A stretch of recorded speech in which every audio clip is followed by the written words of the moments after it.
Assalamu alaikum rahmatullahi wa barakatuh, and welcome back to another session of the Doctor's Lab with myself, Dr. Brother Abdul Haq Baker, and our brother Sheikh Dr. Khalid Green. Assalamu alaikum, Brother Khalid. Wa alaikum salam wa rahmatullahi wa barakatuh. Hayyakallah. It's a pleasure to be back. And the time went quick because it seems like we just ended our show, literally. And it went that quick. SubhanAllah. Absolutely.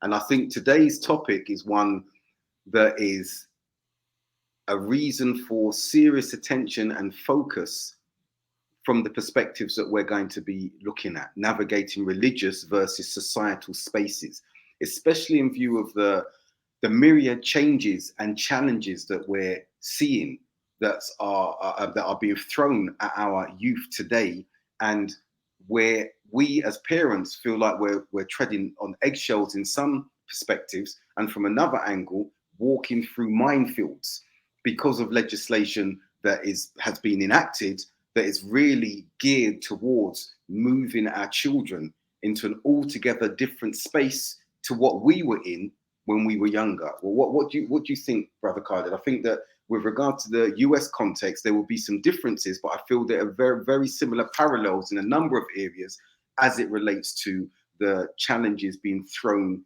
via the curriculum as well as societally at our children, impacting us as parents in how we parent our children.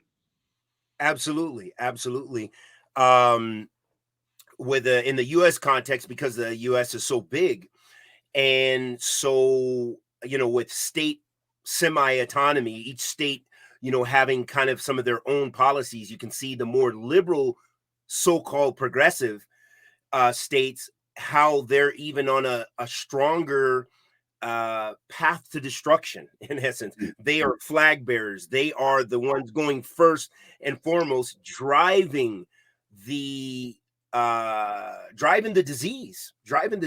I mean, what we're confronted with in our Muslim communities and as a society, Muslim and non-Muslim, is really an onslaught. It's an onslaught. I mean, that's, and you can't help but almost talk about it daily in so many, because you see it manifested in so many different ways, as you said, through the curriculum, through the schools, through your media, through social media. I mean, this is the month. This is June. I don't know if that's worldwide or if that's in the States, but June, they have declared this. I only found this out just recently, that this is it's some sort of month. Pride month. It's Pride month. So it's for everybody to be proud.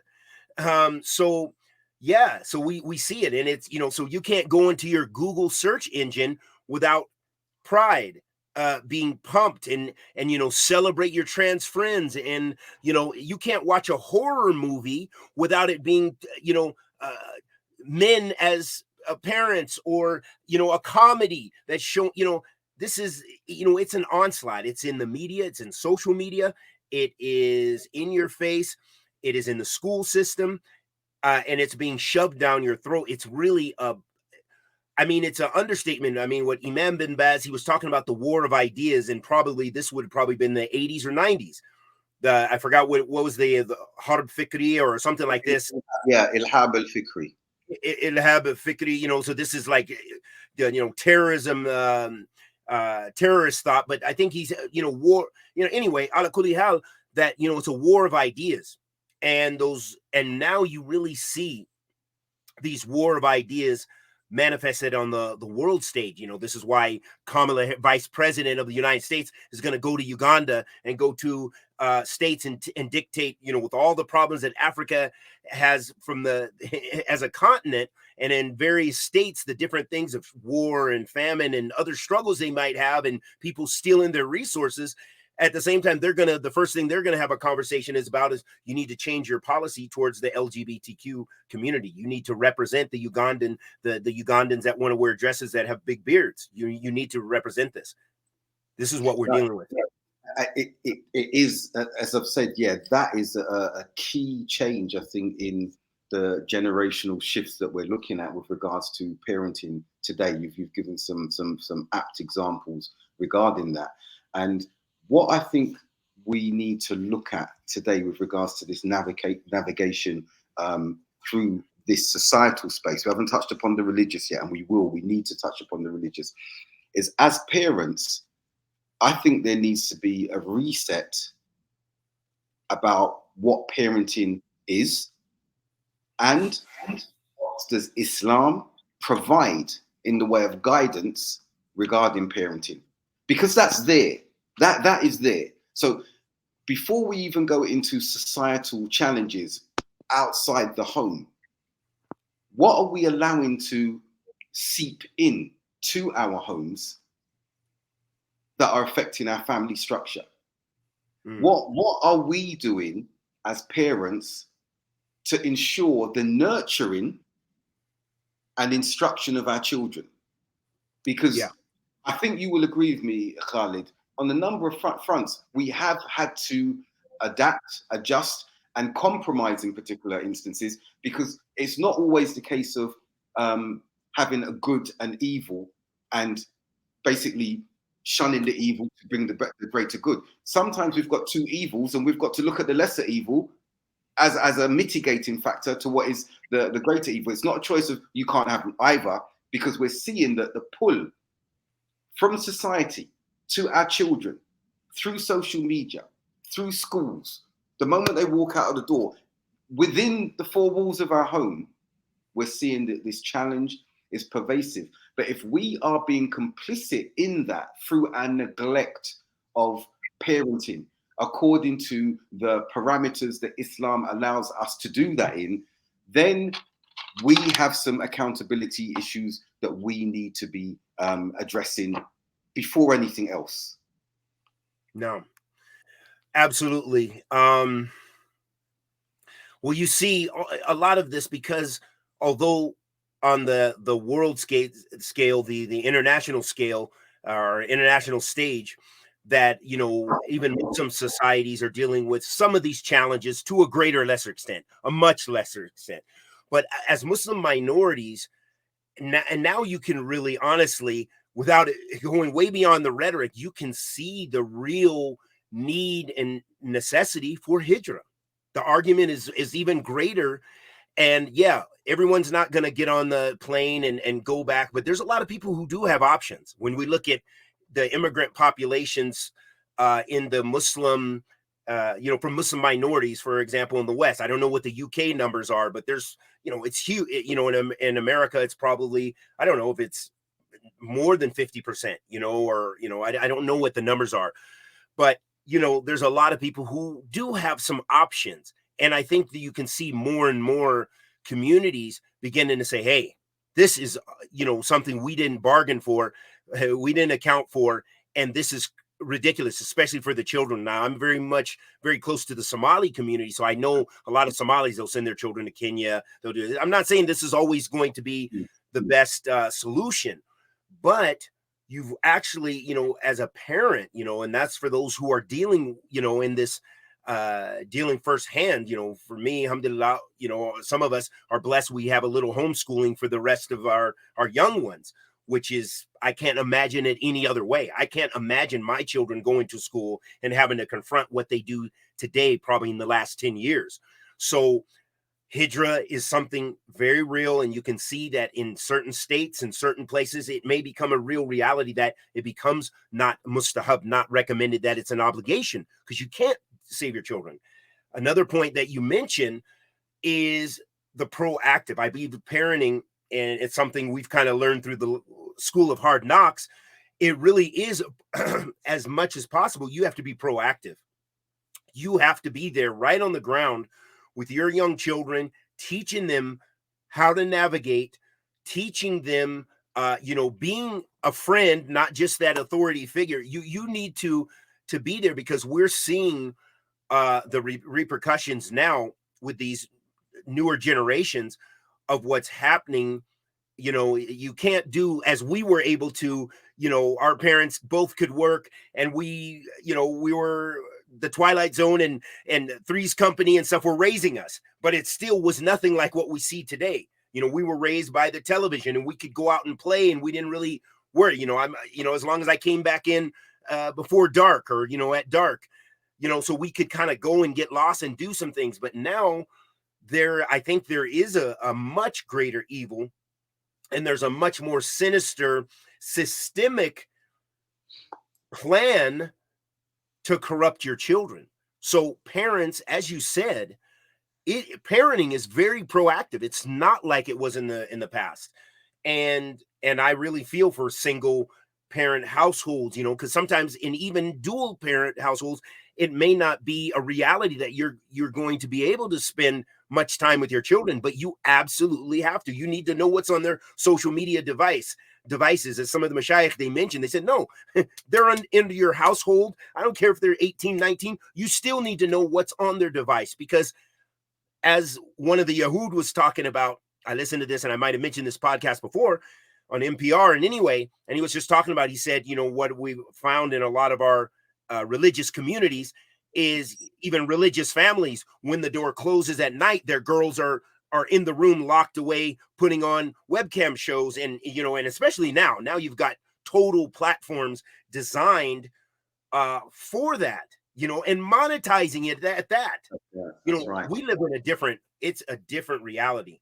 Nam. And Brother Khalid, alhamdulillah, as you've said, it's got to be proactive parenting. And what we're seeing in some quarters is a reactive parenting for the large part. Also, it's really important to understand that we've got to nurture our children, not negotiate. And you see many parents, not just Muslims, negotiating with their children because their children have this added strength now, or these added rights that society says they can have, right down to you want to change your sex, right down to you want to leave the home because you don't want to wear hijab anymore. The situation, the circumstance that happened in the UK with a friend of mine, his brother-in-law, many years ago, I think I've mentioned it previously, where the daughter at 13 or 12 or 13 rang the police and said, my parents want me to wear hijab, I don't want to wear it. The police turned up outside the door and took the daughter, put her into care, saying this is her right in this instance. So these are things that are taking place where there's a compulsion for some parents who feel, or maybe have been in a situation where they haven't been proactive as much, or probably they have in some instances, where they're finding they're in a space of negotiation with their children. I'm one who doesn't believe in that. I believe in nurturing. Discussion, yes, let's not get it misunderstood. Discussion, back and forth, but not negotiating in order to take a passive stance with our children in that regard. And that's happening. We haven't said salams. I want to say wa alaikum salam to all our brothers and sisters, non-Muslim guests, welcome, who have joined us on this particular occasion on this very, very serious topic of parenting. So we've talked about some societal challenges, Khalid, and I think that that's going to continue throughout this discussion. I want us to look at some religious aspects now in what we are not doing enough of. But what's important though, what's important as well, Khalid, is the contextualization of the deen has to make sense to us before we instill it upon our children.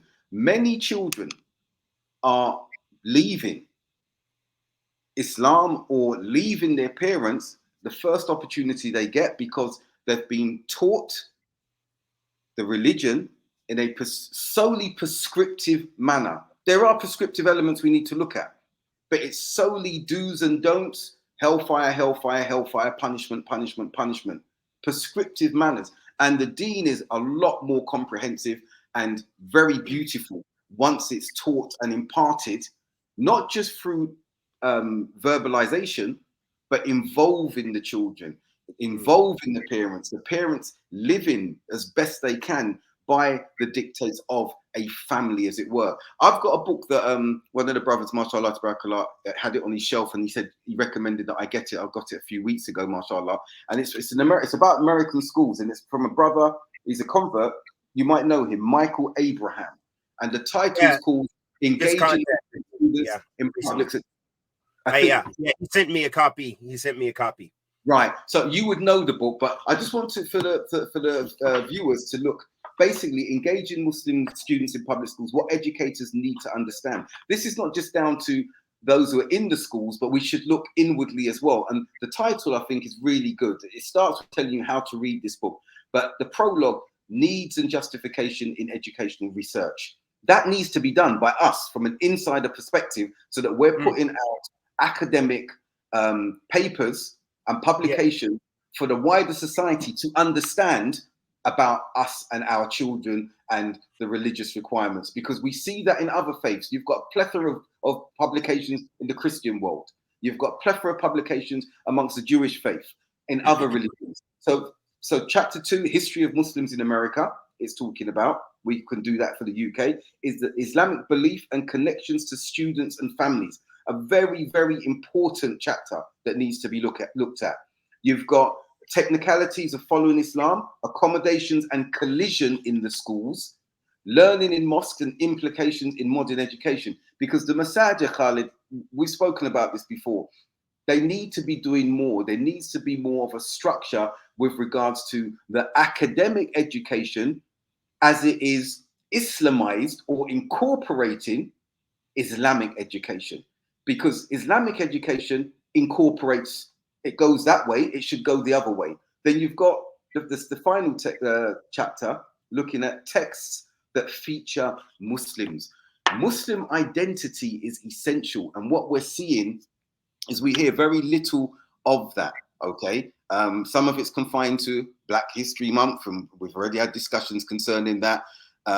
It needs to have a relevance to our children in a Western context. And what do I mean by that? We have religious examples, the Salaf, Sahaba, Anbiya, from altogether different regions. We never hear about a European or American context. Fair enough. But what are the characteristics that should be predominant in our children's lives as they are growing up? We know about truthfulness, religiosity, cleanliness, but it needs to be taught in a way that can be espoused as a very, very intrinsic element of their character, with us showing that within the home. But again, when I say contextualization, it cannot be separated from their daily lives. So I'm going to put something out there. I remember when before I had children, wives and I children, we had this ideal. Yeah, our children, when they grow, they're going to be wearing clothes from the age of 4, 5 years old, and they're going to grow. And obviously that changed very quickly, because you realized that's not a reality, okay? And the children don't want to be like that if their colleagues are not like that in that instance as well. But some parents wanted to impress that upon schools, upon their students, and in schools. And it wasn't the schools that would shun it in that instance, it would be the children, because children like to move about with their peers and everything. So this nurturing and understanding and discussion needs to be taking place from a very, very young age. Religious requirements and dictates are the very first stepping stone and platform and foundation for all of our children. All of our children, irrespective, regardless of the levels of our own religiosity. But we cannot be imposing a stringent, prescriptive practice upon them, because it will end up, in some cases, not all, with them moving between two polarizations. An extremism in one instance, where the shidda is such that they don't know how to understand or contextualize. They have an idealized understanding, and the kuffar and this, and the hatred that they have leads them to some of the extremes that you and I have spoken on in previous episodes. Then you have what you've alluded to and discussed earlier on as well. Those who would go and dive into the liberal extreme, where they would eschew everything religious, their name, everything. They begin to hate Islam, mock Islam with non-Muslim individuals, find particular aspects of Islam that they found problematic and amplify those as a justification as to why the religion doesn't suit them in this day and age. And we need to continually reinforce, contextualize, and learn with our children as we are parenting them.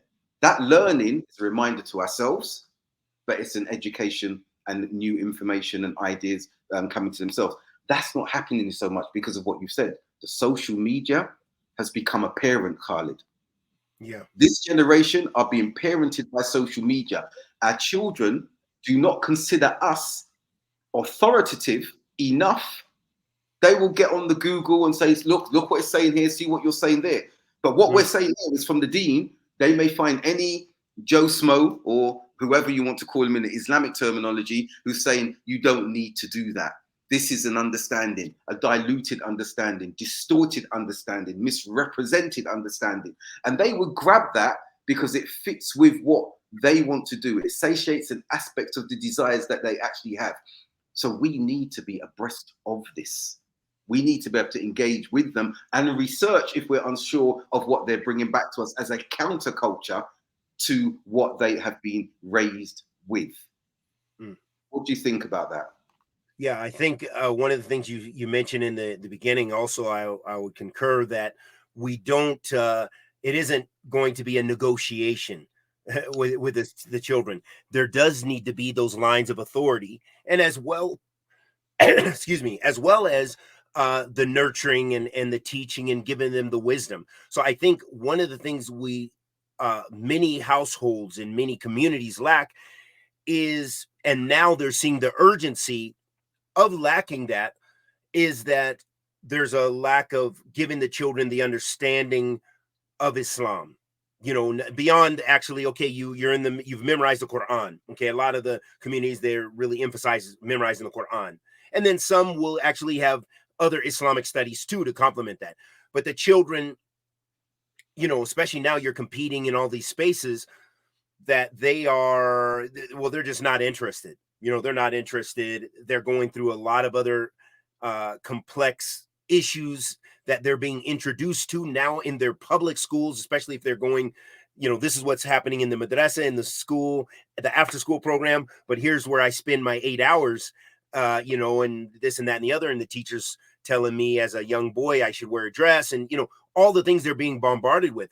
So as you said, I believe there needs to be that authority, but you need to teach your children how to love Islam. That is something at a young age you have to, because it's very difficult with older children to begin when they're already going through their rebellious teen years and so forth. It's very difficult to begin to now introduce that love and passion for Islam, and then you're also competing with everything else as well. So they need to learn that. They need to, and that's why I say it's much more complex than in our time, the things that they're dealing with, and even the solutions. So they do need to be taught the wisdom behind what they're doing and their worship, and how they can use and benefit from their worship in the society. So there's no doubt they need to contextualize Tawheed and all of those things and teach them to love the Salaf. But that has to come from the parents, illustrating that, showing the example. Oh, listen to this. There's a narration, teaching and making it alive for them. It has to be made alive for them. If it isn't, I mean, wallah mustan, we are faced with so much. So one of the things I would say, the brother's book, and hopefully, he just literally recently contacted me again, because he sent me a copy of the book, and he's going to be coming to Seattle. So we'll probably meet up in the next, I think he said in August. So we'll get a chance to meet and maybe do something together or whatever. But one thing I only got through maybe part of chapter 1 or something, but I felt it was too academic. The audience is that, no one, the average Muslim is not gonna. So, and I think it was written for educators and non-Muslim educators and Muslim educators on how to navigate the public school system or deal with Muslim children and things like this. So it's a bit technical and dry, in that sense, but it has its space, but we probably do need works that would be that the average parent can use to actually begin to counter these things. Now, I don't want to be the one just to say, well, no, run and make hijrah. But if we're honest, it's becoming that much more serious. So people will have to make, because I think regardless of whatever approaches we do, you're going to have a significant amount or a certain amount of people you're going to lose. And I, you know, that's the reality. You're going to lose children, yes. and that could be in any society. You could be in the land of Tawhid in Saudi. We've seen youth that are you know, that are not from that society, and of course from that society as well, that are turned out. Boys and girls that are turned out. They were raised in Saudi Arabia, coming from American, British, Canadian, whatever background. Parents thought they would be safe, but again, that's why it shows it's proactive. Their children were doing this and doing that, and we know the stories intricately, or intimately.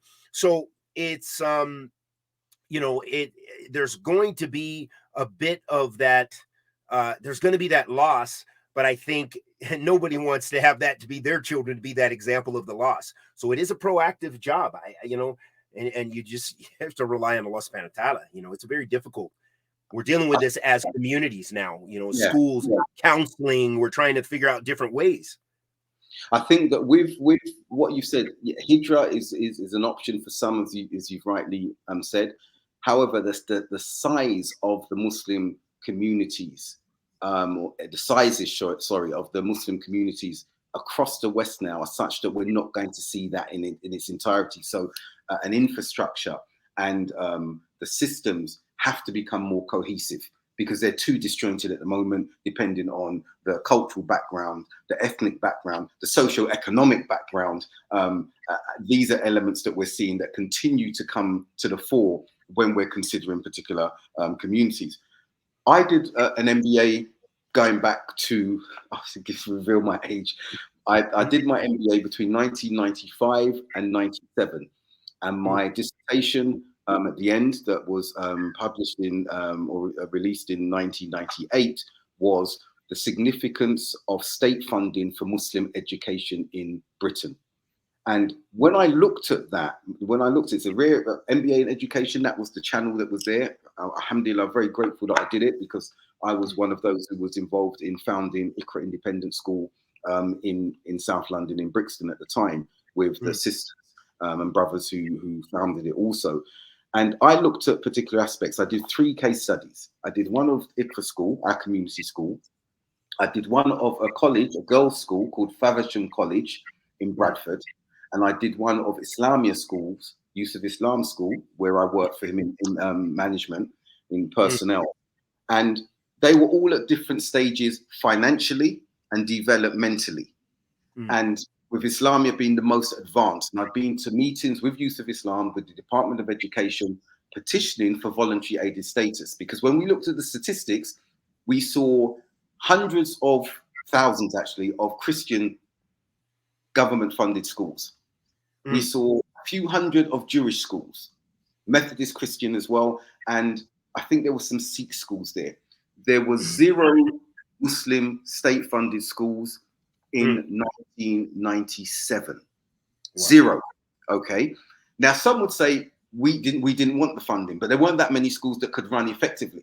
So IQRA Independent School, as a fledgling, struggling independent school, had those problems financially, of sustainability, because of our socio-economic status in that particular environment. Many unemployed, unqualified labor, that regard.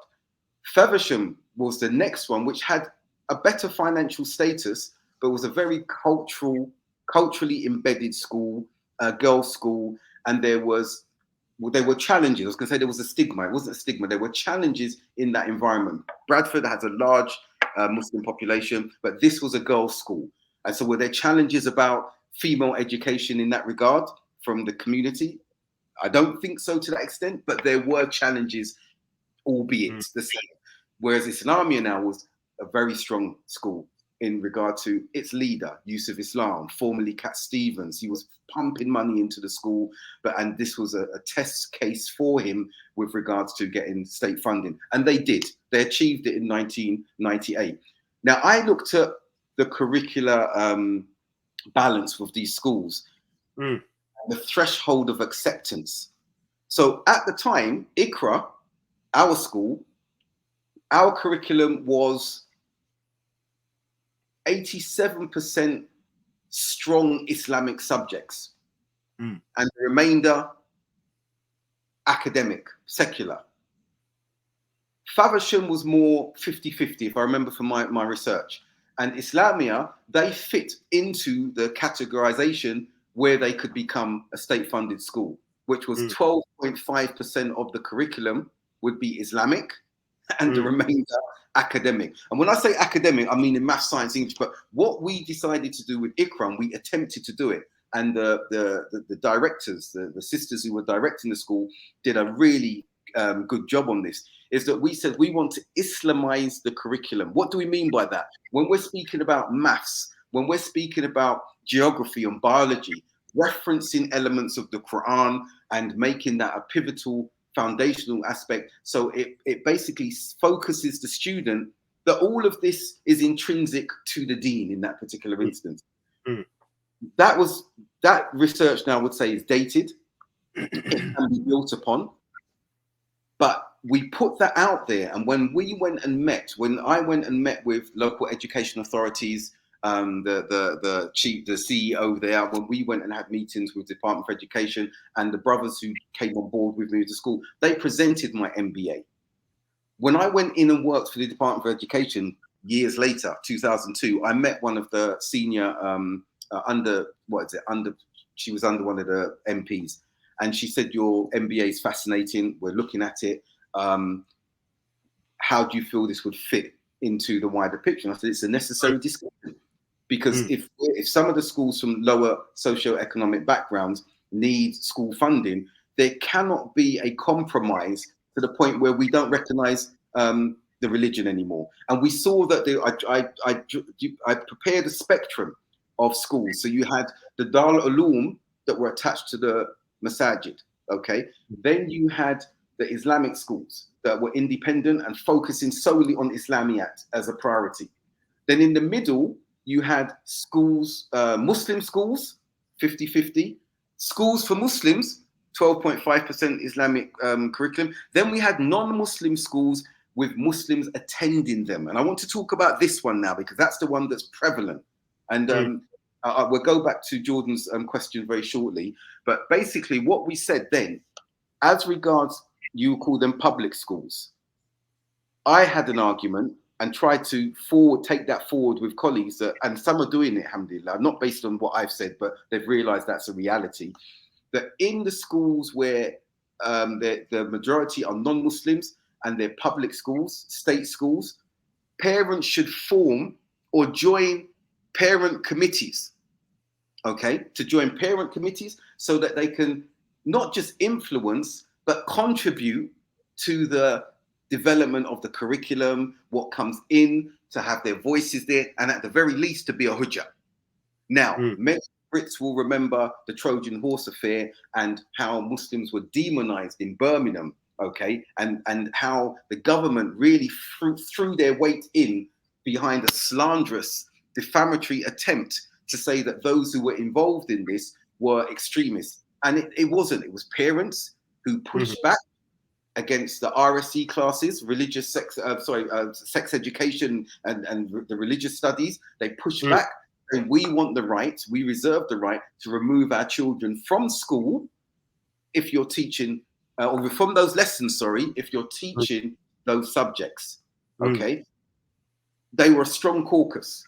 Many came from outside the school, which caused problems from a media perspective, but those who are within those committees should have the impact to positively, influence and shape what is taking place there. And I want to, Carly, before I hand it back to you, I want to answer some of the questions. MDA, Muslim Disability Awareness, very strong organization, which I'm ambassador for, mashallah, tabarakallah, really doing some good work for those with needs and hidden disabilities and everything. And one, again, the challenges that they face with regards to parenting and being understood and their voices being present and the visibility that's required for them.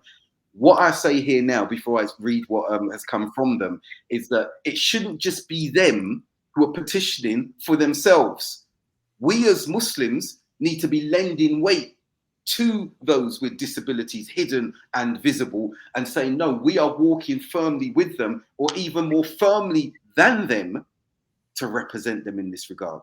But I want to read here what they've said. They're considering leaving the UK in particular because Ireland is not as bad. They look at the facts around the unsafety around social services, the possibility of how schools may cause trouble for us. And I won't repeat what I've just said. Therein is why we need to be supporting our brothers and sisters with these challenges, with these abilities. And I'm not saying challenges that their abilities are challenged, because some of those abilities are talents. So we just got to realize that, and we've got to change the paradigm in that regard there. We can't go with the societal paradigm that this is problematic, when in fact it might be a talent and a quality that is a strength in that instance, inshallah. Hassan, can you put back up what Jordan mentioned? And yes, should parents make hijrah to save their children from difficulties in the West? Now, Jordan, we've answered that. I've just come back from a 20-year sojourn abroad.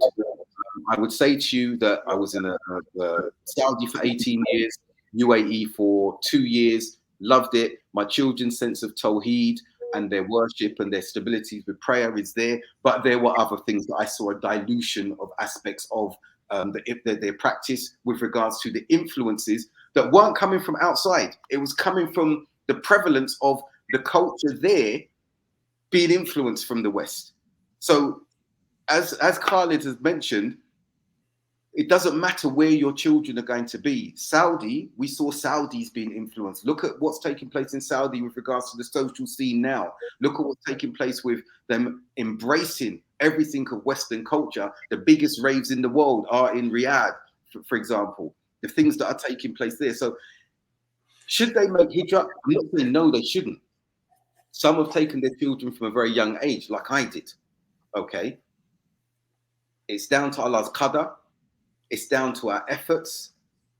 Would I say to make hijrah if you're able to go to a Muslim country? Absolutely. Living in a Muslim environment where you're hearing the adhan, where you're seeing the majority attending the masjid, where you're seeing a moral value that is diminishing rapidly in the societies that we're living in the West. Our children will be influenced by that, and they will retain that unless they've gone completely other way. And as Khalid said, it's only a minority that that's happened to. Even those who have diluted aspects of their practice, they have still got their moral values. They're still praying. They still have that love for Islam. It's just a weakness on their part in areas where they're not practicing particular etiquettes or observance of hijab or beard or whatever. But yes, if you said here or there, I would say there. And I'm talking primarily from my experiences living there for 20 years. However, what I see of the visibility of the Muslims since returning, what I see of the visibility of the hijab and the practicing is something that I think is impressive. But we need to capitalize on that and have, Khalid's always spoke about institutions, having institutions, academic and otherwise, where we can preserve this, where we can grow it. And those of our generation have to look at the younger generation and put our efforts into, if you want to say legacy building, so be it, but assisting the next generation so we don't lose the generations after. Khalid, what would you say to this?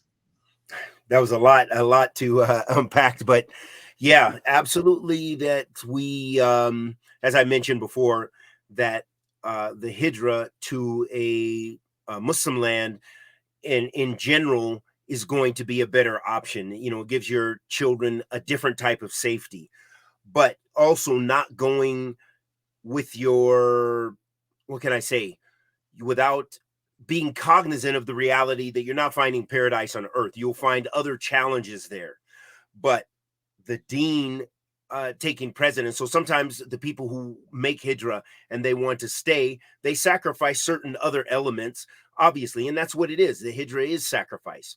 So there's also other challenges of course, now with trying to remain in a country, with the visa system and depending on the lifestyle that you're trying to maintain and a lot of a plethora of issues to really think about. But So that's what I in general would advocate, is being prepared when you want to try to make hijra. Do your homework, do your research, understand the implication, and talk to people who have been on that journey or who are on that journey, and especially people who have long-term experience, as the doctor mentioned.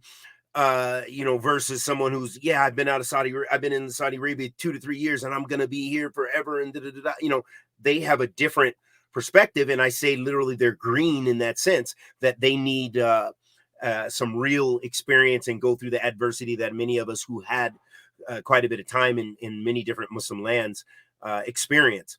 So that is something that will become more and more, I don't know if I should say relevant, but it will be a greater conversation on the table, because, as I said, America, with its you know federal, being a federal government, having a federal government and the state governments, so each state, they have their own, there's many laws and many restrictions that may be in one state and not in another. And as we see these so-called progressive liberal states, you see them decaying immensely. And I'll give you an example. For example, in crime and homelessness, and all kind of other issues. For example, what amazes me is that many of the big stores, have a policy that if someone is working there, you should not, and you see people stealing, that you just kind of watch them. You watch them and they take out, people are going to load up their vehicles. There was a lady just recently, she loaded up, she went to steal. She was gone for an hour. She left her children in the car, 2 young children. The car caught on fire, but thankfully, some other people saw the children in there. They broke into the lady's car. They were able to get the children out more or less safely. They got a little burn. So now the lady is under arrest, not for stealing. She was gone for an hour to steal in the mall, hitting different stores. But her biggest issue is her former crime spree, and her and the fact of neglect of her children. So now her children have taken from her. So my point is you see a social decay on different levels in different states, and with America being so big, and you just see where there's just, there'll be a greater sense of urgency for some people to make hijra, to get out. Only so many people are going to realistically think about even making hijra. So the numbers will always probably be generally pretty small, unless things change to such a drastic, there's so much Islamophobia that it becomes a lot of violence against Muslims. I mean, on a wide scale, where you just can't walk down the street anymore and things like this. Maybe this will change some people's minds more and influence them even more so. But that's something, it's, we're dealing with a lot of things right now. We're dealing with a very complex set of issues. And with the onslaught of secularism and progressivism and these so-called progressive ideas, because it's no longer anything that you could be passive about. They're making you make a choice. I see in Muslim organizations that sisters have to put on their email, sister so-and-so, program manager, she, her. I was like, what is that? You have to identify your pronoun to distinguish yourself as someone who was born a female, because these people are now dictating the whole narrative. It's really an onslaught. It's really a war. It's a war of ideas, a war of civilizations, a war of morality, an onslaught of immorality, and that's the norm. So, it's going to be very hard to defend your children, to teach your children. I know people personally who are dealing with that now. They've got teenagers that are, dealing with issues that may not be out in the public, but maybe they are dealing with those kind of sexuality issues, as well as a lack of total regard and respect for their parents, like shamelessly. And there's a lot of reasons behind that, of what built up to that stage. And that's kind of where the end result. That's why you have to be proactive. You have to teach your children morality at the young age, and you need to be friends with them. It's just really hard. It is, man, subhanallah, I don't know what to say, with people with children now, and having young children, and especially in the public school, and not only that, just the environment. You go to the books, not just the bookstores, the library, there's going to be my two mommies, my two daddies, I'm sure now a lot of the public libraries, there's probably whole shelves now celebrating this month. For the next month, it'll be Pride Month. You're going to have massive collections and selections. And I'm still in culture shock, having left Saudi Arabia only now 3 years now, I think, coming up on 3 years. And, just even coming to where I'm at now, I just recently left Washington, where I'm from.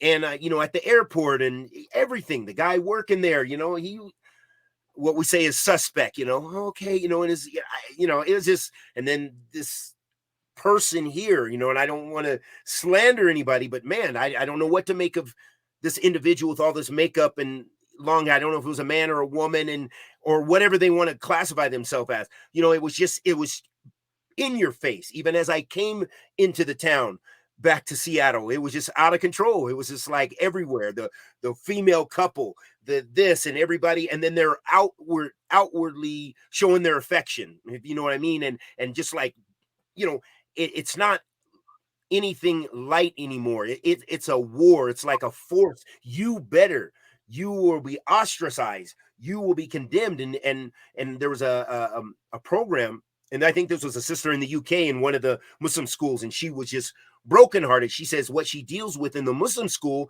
that when something about homosexuality and transgender and all these movements came up, that all the children were super pro that. They had been bombarded, and there's so much like, what's wrong? Why are you speaking ill about this? This is, this is prejudice, and, subhanAllah. So it show, the mind, once the mind is gone, the mind and the heart, it's finished.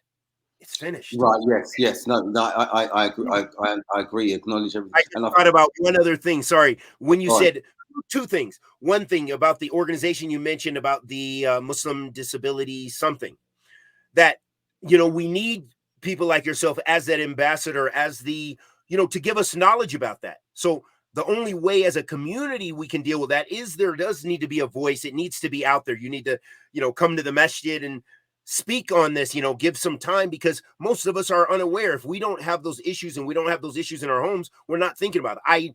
Until you just mentioned that, I hardly gave that any thought. Okay. And those challenges. So we need education about that. And the second thing is the issue with the government funding. This is another issue too, where a lot of our communities, they're dealing with funding issues, whether it be funding their huge masajid that have youth programs, and whether they take this money from the government or other sources that are so progressive and so liberal that have a lot of wealth, that have to compromise so much of their Islam that you wonder what's left. And I think probably an example that might be relevant to this would be something like Yaqeen, which is a multi-million-dollar organization. These types of organizations, they're well-funded, not because of their Tamasuk bi Sunnah, because they're adhering to the Quran and the Sunnah and they can speak. No, because they can engage with these ideas. They can show both sides of the coin. They can water down so much of the deen to where it's like, what are you really saying? Are you pro? Are you taking a Muslim stance? What are you talking about? So this is the danger that we deal with, and it's an issue with the funding. We have to also begin, as we talked about before, to fund our institutions. People have to, if you want to, teach your kids Islam, you need to start funding, those people who studied, and you need to build those things from the grassroots. And we need the wisdom of the community, meaning those students of knowledge, they come back, combined with elders that have the on the ground experience, who know these communities, and you put that together, and you have something where you can really benefit. You form those coalitions based on meeting the needs of the community. So, we have a lot of work to do. We do. And I think Octavia mentioned the point where we're seeing that men and women, are straight women are being classified, and we're the majority, classified as cis. I'm a cis male, well, not us, and he's a cis male, she's a cis woman, cisgender. this is a problem where we've got a What does cis minority. stand for? A I heard minority. about that recently, but what does it Yeah, stand for? do you know what? I'll ask Octavia or someone else to write up there because I'm not even looking into that. I don't know. But Oh, what me a cis. certain things I have That's what I ignorance of. mean. And as they said, ignorance is bliss in some instances. But what I would say is that looking at a minority ideology that has become prevalent amongst the majority is alarming. Whatever that minority ideology may be, that is a corrupting influence on society, but specifically children. Now, note, hear what I've said carefully. I'm not just speaking about one ideology here. I'm talking about any minority ideology that is corrupting the morality of a society. We can go back 10 years, 20 years, 30 years, and there were such ideologies, okay, before we face what we're facing now. And the majority, due to traditional values, social values that may have been existing for centuries, have now reached a stage where we're ostracized to hold those traditional values. We know in the Christian church where there have been pushback from some of the more orthodox, saying that marriage is the institution between a male and a female. And we're looking now as parents at an obscuring and obfuscation of what these two genders, only two genders, I'm going to get in trouble for this, are. And I'm speaking from my perspective, and I'm speaking from a biological perspective, and I'm speaking from a scientific perspective, I'm speaking from an evidential perspective. The reason I'm saying all of this, Carly, because despite all of this evidence, as you and I have as academics, Muslim academics, we can still be shut down and cancelled, which I'm not bothered about. Despite the evidence, we'll use that word again, plethora of evidence that has existed since the beginning of time. But I want to move now from that ideological perspective. The UK government did something very interesting in the publishing or the compilation of a report. I referred to it in the a few weeks ago with Brother Abdurrahim Green in A Piece of Cake, but we didn't go into it in too much detail.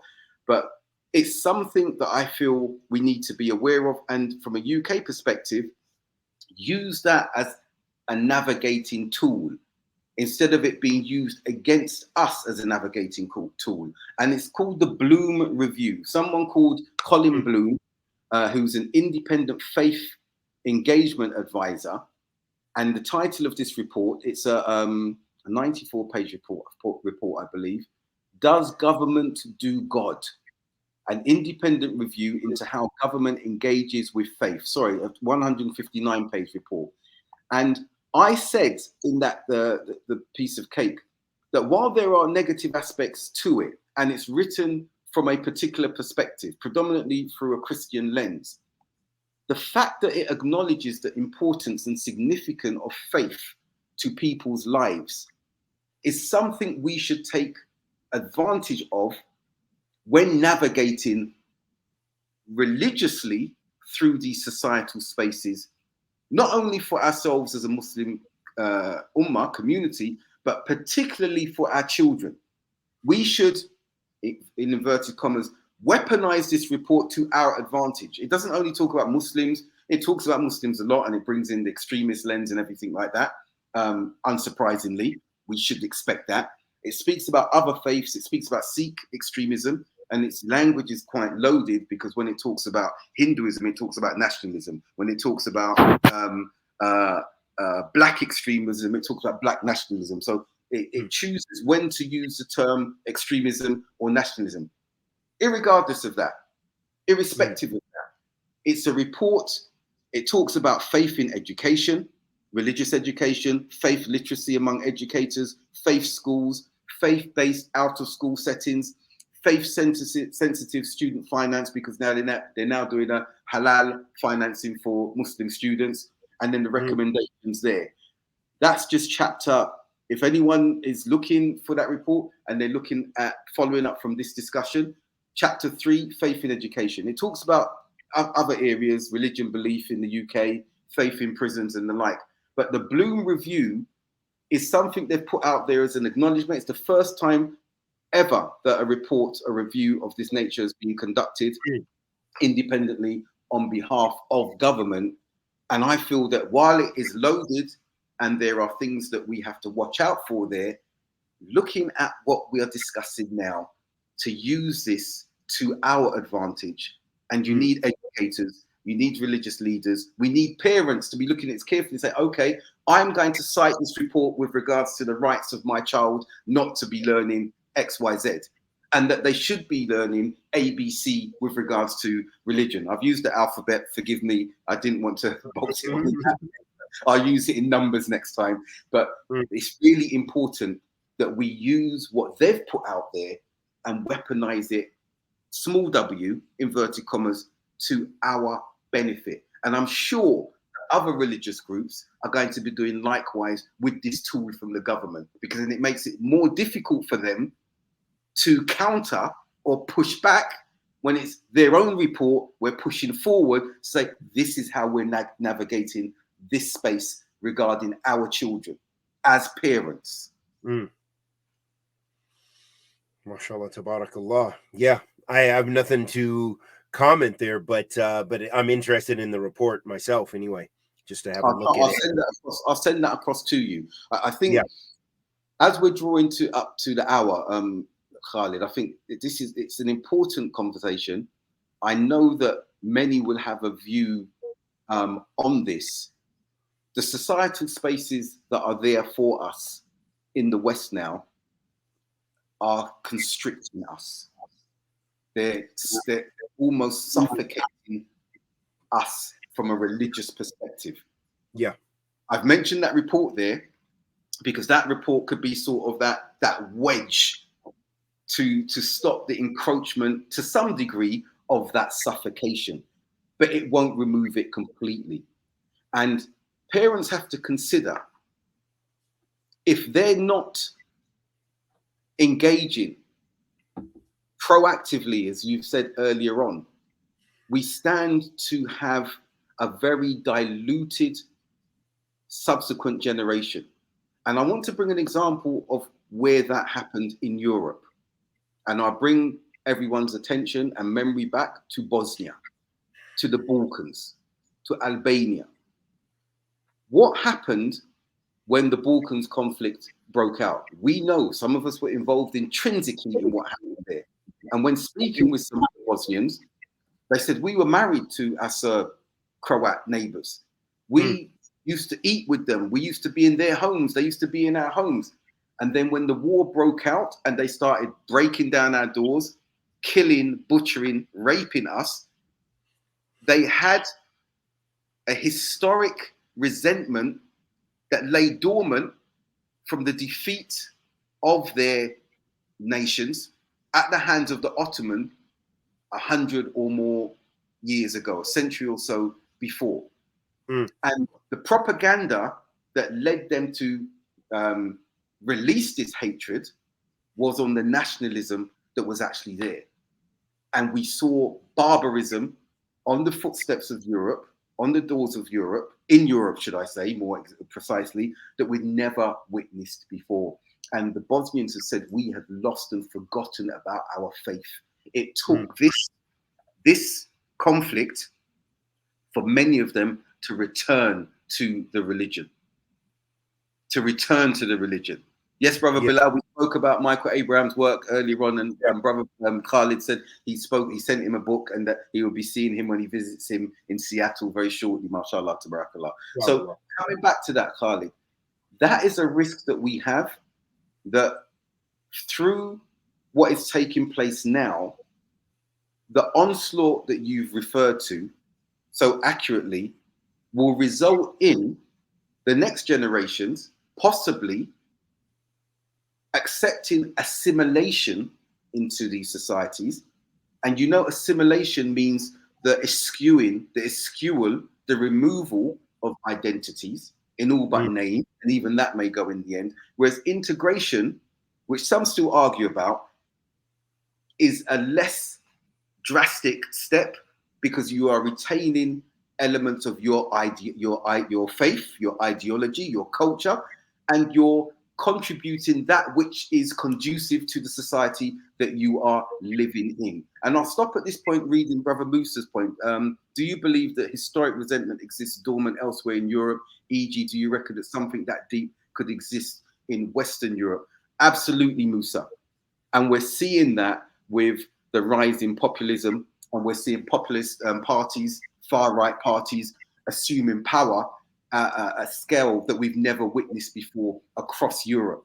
And that is actually there. And what we're seeing with that historic resentment is something very interesting, Brother Musa, in that we're seeing other ethnicities join in with that far-right rhetoric. We're seeing Sikh extremists, Hindu extremists, join in with white nationalists, far-right extremists, in their resentment of the Muslim other. Mm. I'm seeing that in the UK myself, and it's been there for a number of years, and it's been on the increase. And you'll see black advocates for this far-right extremism. You'll see South Asian Sikhs, Hindus with this far-right extremism, all pointing towards, all facing inwards or outward, if you like, towards the Muslim population. So we have some serious challenges if we today, parents today, do not really step up the navigation religiously, contextualize, not with an extremism, not with an abstract idealistic extremism. We can tell the stories of old. We should tell the stories of old, but we should bring a context to today, and we should try to emulate that context in ourselves to show that Islam is transferable across every era of every society, at every time, in every place. That Tawheed is something that breathes through this ummah, that the Sunnah is something that can be practiced, albeit some Sunnah more than other Sunnahs, depending on the societal climes that we're living in. If we don't do that, what we saw in mainland Europe in the early to mid 90s could become a reality for successive generations down the line if they have no longer any basis or foundation or knowledge of what it means to be an active, observant Muslim within a Western context today. Khalid, I hand it to you before we conclude, inshallah. I again have nothing to really add. As you said, that, you know, keeping that Muslim, that Islamic identity, and those are the challenges that we face and our youth face. And we see this rise, you know, even in that same, I guess, that Bosnia and Serbia and Kosovo, the tensions are reactivated, and maybe they never really dissipated. They never really were gone in the first place. So it's being revived in those movements. And as you said, the populism, we have it here in the States as well. But, you know, we just have some other complexities involved as well. But yeah, you know, again, you know, holding on to that Islamic identity, but how we do that is where we really is the challenge ahead of us. You know, how do we inculcate that in our children?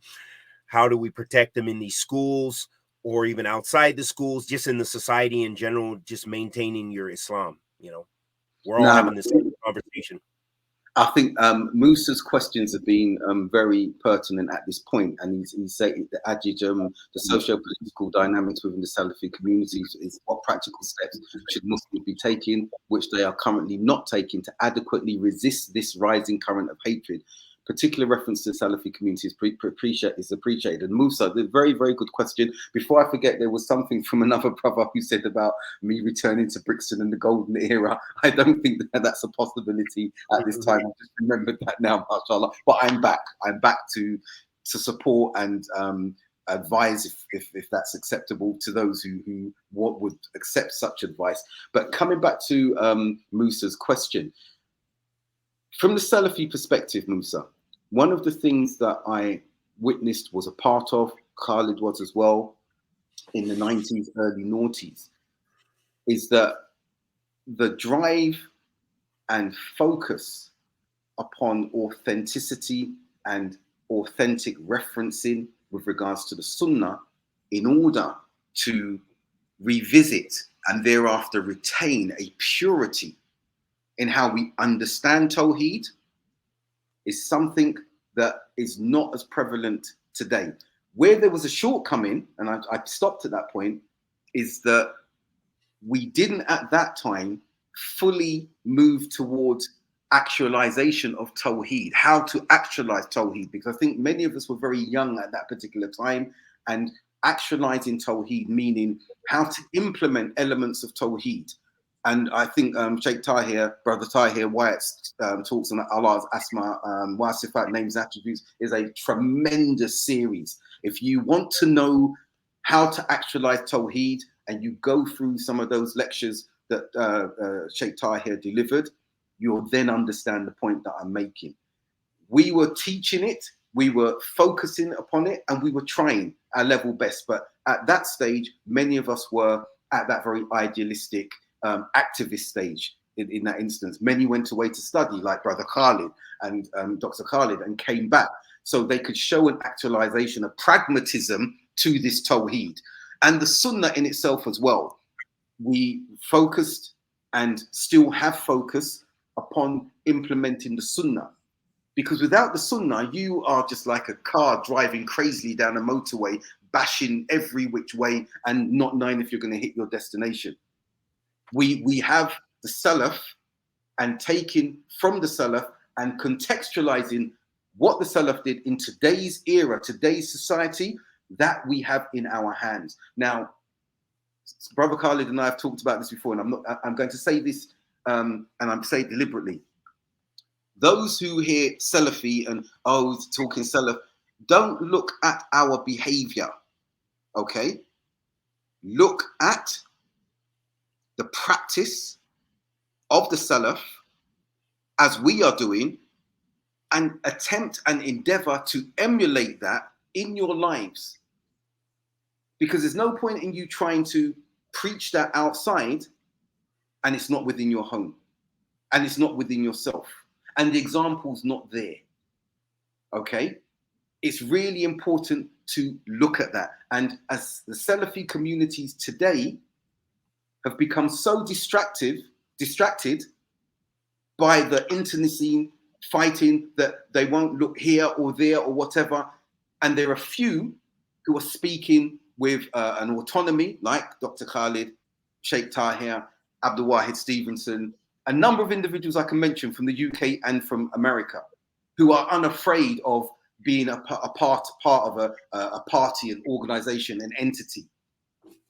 So if we are going to actualize or be pragmatic with regards to our parenting, we really have to be honest and look at where are we taking our knowledge? What is the source? What is the authenticity of what we are taking? If some say, oh, you were talking about the Saudis, the scholars of Saudi, the scholars of here, the scholars everywhere, go to those who have spoken and take their context, because sometimes it's admittedly a context dealing with their region, but not always. And we have students now among us who have learned from them, who know the context of our societies, and we take from them, as you would go to a doctor for a particular prescription of medicine, then you look to those who have answers or skills and knowledge in that particular field that you're looking at, and you obtain that knowledge for guidance in your own lives, your own communities. And my final point would be on a community basis. And I'm not just talking about Salafi communities now. And I'm not just talking about where the ideology comes down to it. The Muslims in the West need to become more united in the practical onslaught that is there against us. When I asked Sheikh Wasi Allah, I've brought it before, the ayah about وَتَّصِمُوا بِحَبْلِ اللَّهِ جَمِيعًا وَلَا تَفَرَّقُوا, that one, and also تَعَاوَنُوا عَلَى الْبِرِّ وَالتَّقْوَى وَلَا تَعَاوَنُوا عَلَى الْإِثْمِ وَالْعُدْوَانِ. The last one particularly, join together in bir and righteousness, goodness and taqwa, righteousness, but do not come together in sin and transgression. And I asked him, is that a societal injunction? So for example, if we are fighting an extremism of sorts, and there are other entities of Muslims that don't share the same Aqidah as us, there are non-Muslims who don't share any of what we share, but this evil or this challenge that is affecting society on the whole, brings these groups together in a similar space to say, no, no, no. Should we work with them just in that sphere, limited to that sphere?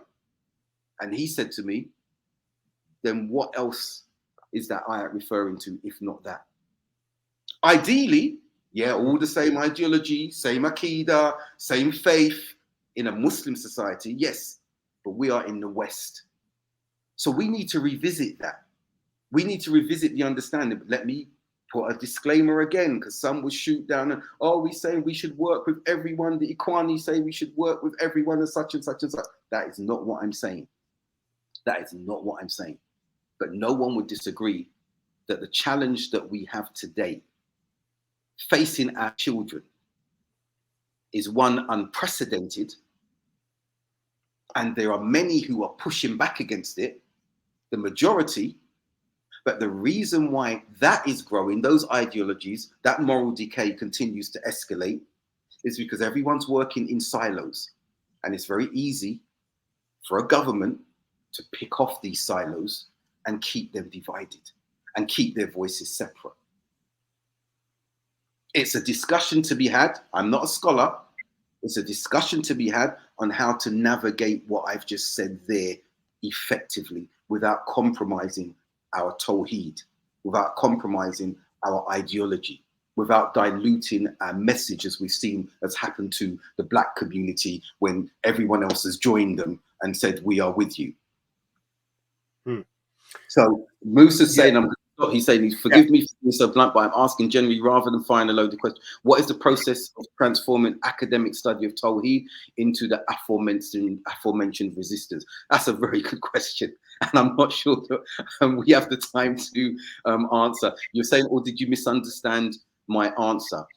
I don't know, Musa, did you? Did you misunderstand my answer? I'm talking about actualizing Tawheed. I'm talking about when we're speaking about Allah is Al-Rahman, when we're talking about Allah is Al-Aziz, when we're talking about Allah is Al-Wadud, how do we implement that in our daily lives? When we say that Allah is all-seeing, look at our behavior, look at what's taking place in the communities. Let's talk about what's taking place individually. If Allah is all-seeing, why are we steeped in the sin that we're steeped in?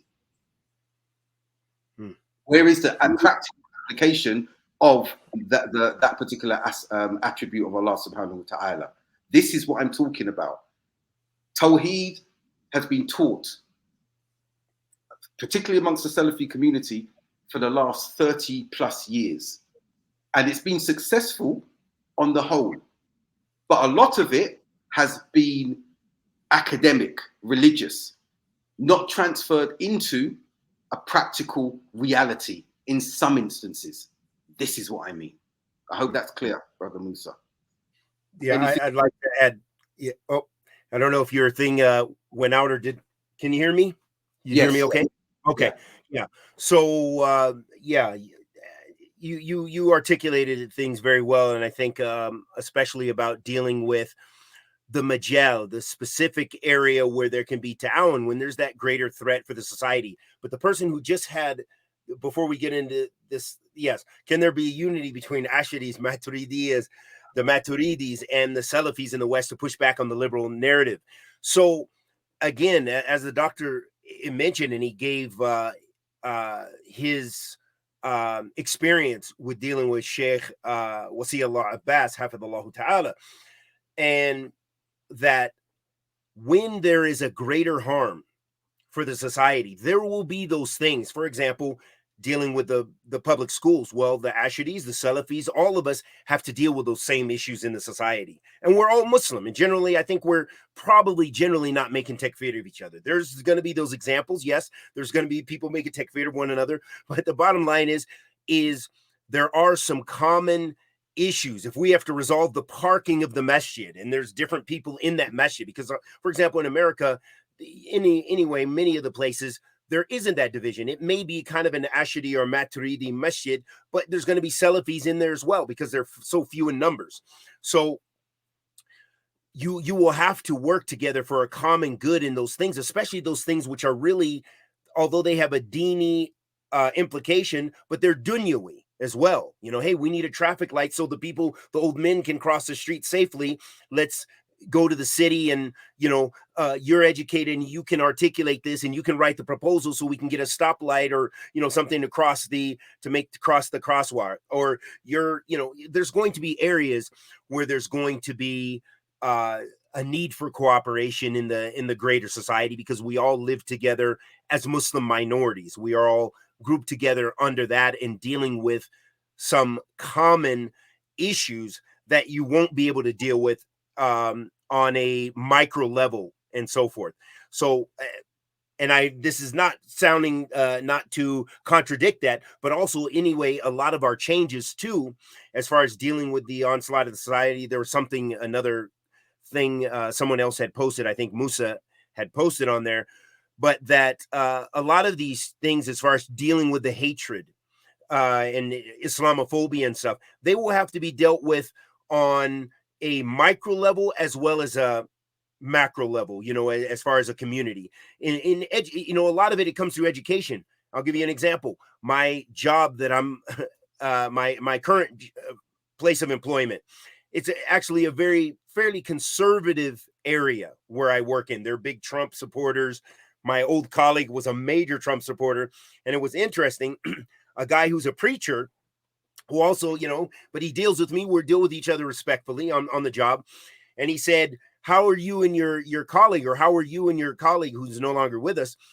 How are you guys? I said, we were cool. We used to navigate things and subjects. I actually benefited from some of his way of thinking and his conservative values, and we had some commonalities there. Of course, I'm not into the politics like him. He's a massive Trump supporter and a massive, and he has his racist overtones too, plain and simple. But he said, I was just wondering, because he used to really speak before you came. He used to speak really bad about Muslims and how they were the worst in invading America. I said, wow, that's interesting. Now he has a different perspective. So now we even actually, now that we're no longer employed together, we still have occasionally I'll drop him a line, tell him what's going on, or he, things like this. We'll keep up with one another. And that is on the micro level. Now he knows, he understands. At first I could see there was some resistance. Hey, I'm a Muslim, this is the Jumu'ah prayer, so I'm going to go, I have to go and do Jumu'ah, and I'm going to step out of the office. I need to pray, but he got accustomed to that. He saw the religiosity. He saw the commonalities there, because he is super anti this progressive liberal ideology. And I say this to say that even on the micro level, you can sometimes, it's through education and people encountering people that sometimes that's going to change your perspective and give you an introduction to something a bit new, to where you don't just carry things by blind prejudice and so forth. So I think as a community, as a larger on the communal scale, masajid, that we'll have to do something without compromising our religion and religious tenets and principles and methodology, be able to educate the broader community. There's nothing wrong with, a dawah thing that you open up, and your feet, if they see the Muslims, for example, in any big city in America, if you see the Muslims are out there on a Saturday, cleaning up the streets, going to the homeless, providing drinks and food, as some of the brothers do in Seattle, actually, and you see this, people are going to be they're going to have a different understanding of Islam. Either there'll be the implication of some people will embrace Islam. Some people will at least remove some of their stigmas about Islam. Say, hey, you guys are actually, you do support people. Oh, you actually, care about others. It's not just Muslims or, whatever the case may be. This is a type of dawah. This is a type of dawah ilallah. This changes, helps to change or introduce change to people's mentality. So I think that is also, that goes in line, just taking it a step further, what the doctor was saying about implementing Tawheed. Because if you're implementing the principles of Islam, you're implementing Tawheed. And I think getting beyond that textbook, we have many people who are doing the worst of sins, and they know the categories of Tawheed like this. They can rattle it off, and they can even give you evidence, and then give you the evidence in Arabic. But that doesn't mean they're implementing Tawheed.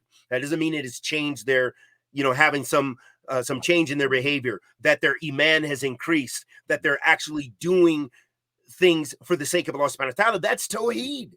Being sincere, be sincerely, we have a food program. Okay, we want to implement. Hey, I just wanted to let you guys know, as Muslims, we do it like this. Here's a gift. Oh, our Ramadan is fasting. Here's a gift from our household because we're Muslims. We just finished this holy month of Ramadan. Blah blah blah blah. Give them a little education. It's not going to take him out of the church, come to the masjid, but he's going to have a different understanding about Islam, which is different than what he was getting on Fox News or wherever, that he's being bombarded with. So I think this is where we have that impact and so forth. And as far as pushing back the liberal narrative, there's these I think ultimately it's going to be through Islamic knowledge, solid Islamic knowledge. And I think the Salafis are truly in the best of positions to be able to push back not only the extremist takfiri ideology, but also the extremist progressive ideology. And we've talked about that before. Maybe we need to revisit that topic from a different angle, because there's no doubt this onslaught by adhering to, and this is where a commonality with some of the Asharis and Maturidis, because they're generally pretty conservative communities. Generally, now Ashari, it's an Aqidah, so there's going to be Asharis that are kind of, there are people who are progressive who have a sort of Ashari Aqidah. But when we talk about like the Deobandis and stuff like this, they're very conservative. They're very religious. Their women wear hijab better than a lot of other women. The men have big beards and they're, short thobes, and, they have that outward appearance, but they believe in those important, some important sunnahs, but our differences are going to be in important aspects of dawah methodology and aqidah. But they are also have a disdain for that liberal progressive onslaught, which attacks our community. That's a commonality. But I believe the Salafis are in the best position to deal with those ideologies through knowledge, through insight, through wisdom, and all of those tenets, fiqh fi din. Whenever Allah wants good for a person, he gives them fiqh of the understanding, as the Prophet ﷺ said. And this is going to give us the strength, the hujjah wa bayan, so we can stand with a strong stick or a sword and deal with those ideologies that, hey, and I'm not espousing violence, I'm saying we're dealing with it with the knowledge. We're cutting off the doubts with knowledge and with wisdom and with insight, dealing with this and calling people back to morality, which is all there in the Sunnah of the Prophet sallallahu alaihi wasallam. Khalid, Jazakallah khair. I think on that note, yes, Musa, Jazakallah khair, Doctor, as a young Salafi, your streams are like a safe space for me to ask these questions, which unfortunately I'm not quite addressed in your average Salafi Daras. So barakallah feekum. Wayak, Brother Musa, I hope that Dr. Khalid and my response has been sufficient, has sufficed, inshallah, and we're happy to talk about anything in that regard. We're unafraid, if you like, in that instance, mashallah. We will conclude at this point until another fortnight. I hope that even as we've gone off tangentially to some of the points we've touched upon, it's all returned to or re-emphasized the importance of this subject that we're speaking about. We really have to look at our parenting and how we're going to continue to navigate as things appear to be getting more difficult, as they appear to be becoming more constricted, as I've mentioned, especially as it relates to our faith as Muslims. But where there are tools that are thrown out there by the government, the Bloom Report and things I've mentioned there, can we take aspects and utilize them to navigate these constricting, closing spaces? Again, until 2 weeks' time, inshallah, another 2 weeks, we'll be back with you with another subject, engaging subject. So from me, assalamu alaikum wa rahmatullahi wa barakatuh. Brother Khalid. Wa alaikum salam wa rahmatullahi wa barakatuh. Jazakallah khairan. Allah yubarak feekum.